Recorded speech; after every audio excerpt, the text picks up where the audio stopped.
Untuk video kali ini, Cikgu akan menerangkan tentang geografi tingkatan 2 bab 10 yaitu teknologi hijau.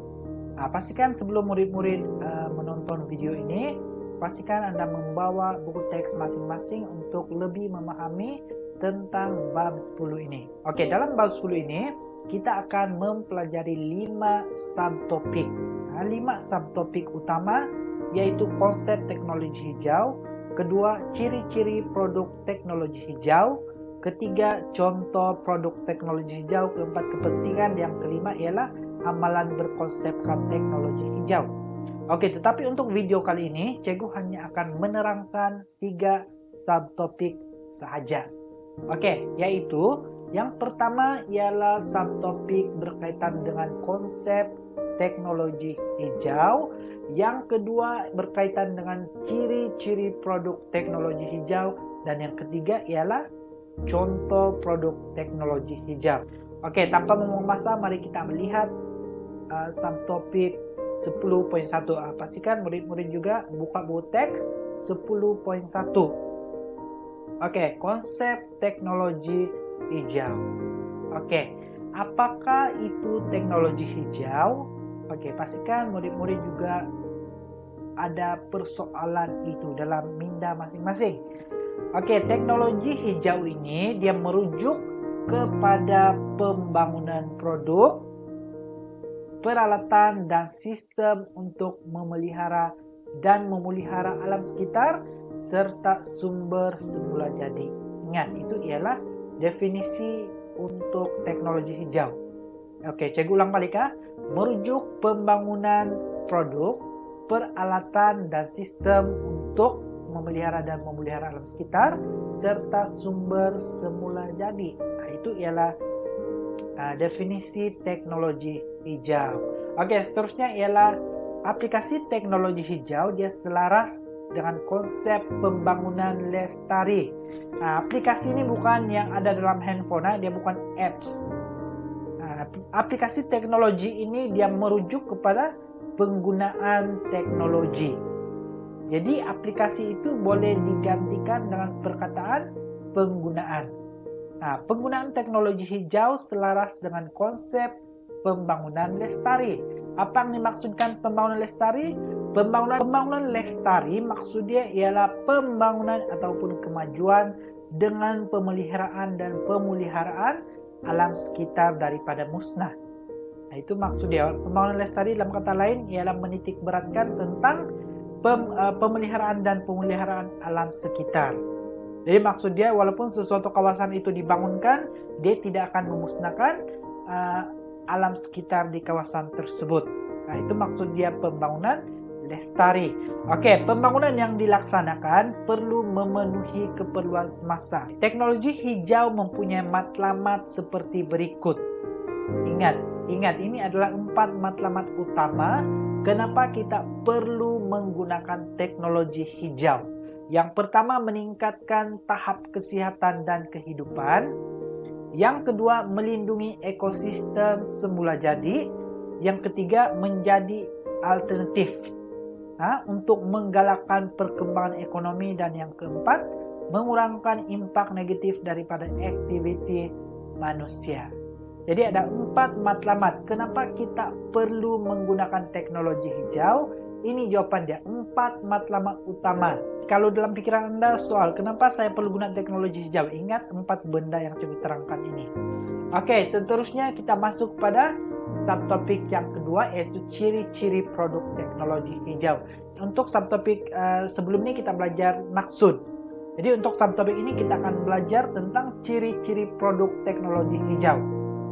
Jadi kita lihat di sini apa pula ciri-ciri produk teknologi hijau. Jadi ada 10 ciri yang perlu kita tahu. Ada 10 ciri teknologi hijau yang perlu kita tahu. Di sini ada dalam buku teks, Cikgu akan bacakan di sini. Yang pertama, penghasilan produk telah melalui proses inovasi. Apa maksud inovasi? Pengubahsuaian. Oke, melalui proses inovasi teknologi bagi menjaga keharmonian manusia dan persekitaran.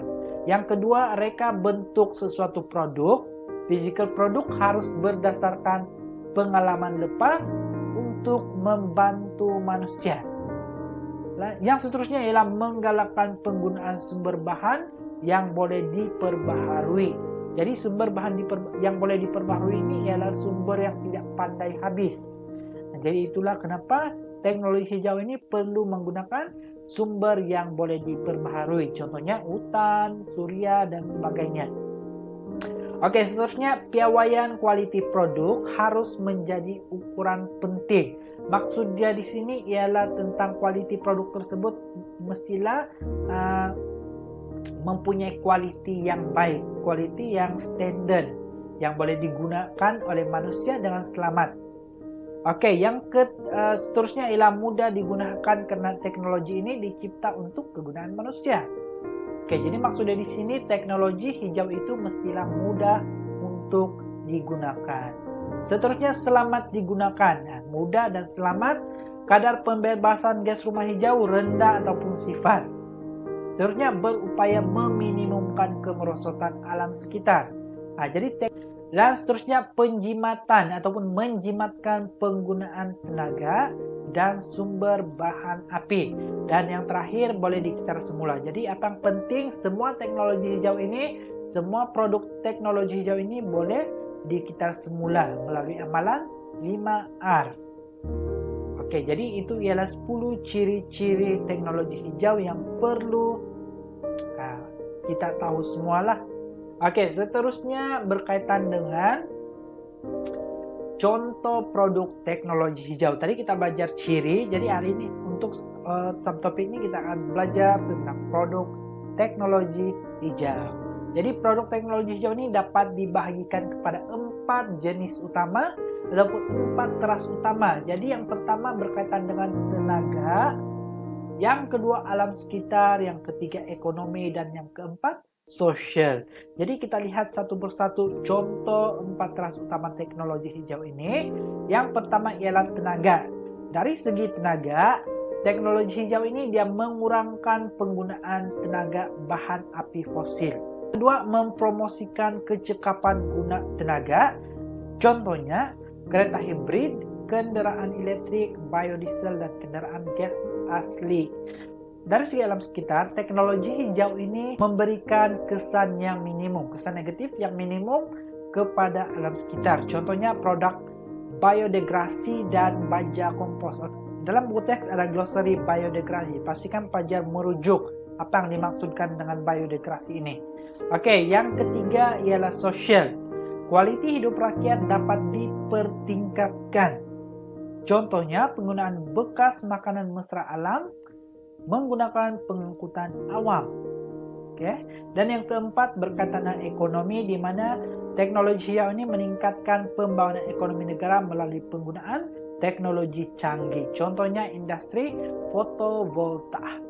Oke, jadi itu sahaja subtopik dalam bab ini yang Cikgu akan jelaskan pada hari ini ataupun pada video kali ini. Jadi pastikan sekiranya mempunyai soalan berkaitan video ini, pastikan tinggalkan soalan tersebut di ruangan komen di bawah dan Cikgu akan coba untuk menjawab satu persatu persoalan murid-murid di luar sana. Itu sahaja untuk video kali ini. Pastikan murid-murid menjawab soalan pengukuhan yang telah Cikgu sediakan di akhir video ini untuk menguji sama ada murid-murid paham ataupun tidak berkaitan dengan bab 10 yang Cikgu terangkan sebentar tadi. Oke, itu saja untuk video kali ini. Sekian dan terima kasih.